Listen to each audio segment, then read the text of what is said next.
All right, welcome back. O.J. Simpson, soon to be a free man, claiming that he's lived a life of innocence.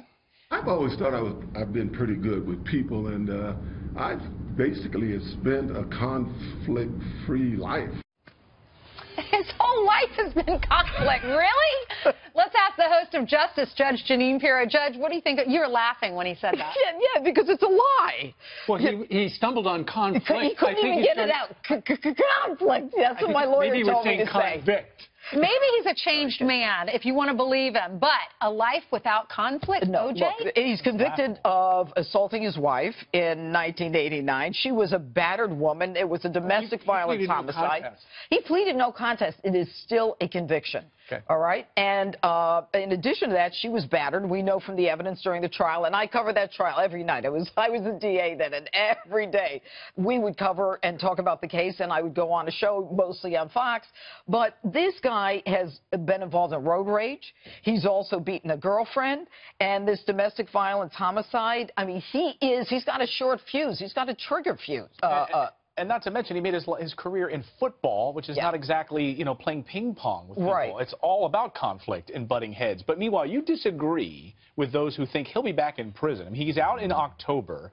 He loves the camera. He's run into trouble before, and we were just saying how soon will he be back in prison. You don't think he will? I could be wrong. I mean, who knows? But, I got a feeling that this guy is 70 years old.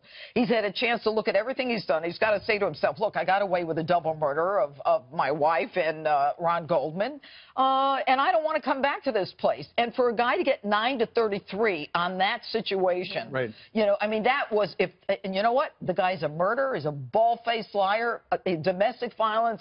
That was something that I was very passionate about. In your experience, though, as a prosecutor, do you think someone with that rap sheet is going to change or can change? I think that he is smart enough to understand, and his family will protect him so that he cannot cross one line because they're going to send him back to jail. I mean, they will be waiting for him. Well, let me ask you this then. If they did do a reality show, and on the people do weird stuff on reality shows, if he does something in violation of his parole, what happens? He goes to jail. Just like that. But he's got to understand what the parameters are. And he's got to also make sure that with this reality show that none of this money that he's making is about the death of his wife and Ron Goldman. Right. Because those are assets that are not protected. Well, he owes them a lot of money. He owes the families $33 million from that civil judgment. And if you recall, the civil case, they had more evidence than the criminal case. I mean, they did a great job. Judge, always great seeing you. Thanks. We'll be watching this weekend. 9 o'clock. Yes, ma'am.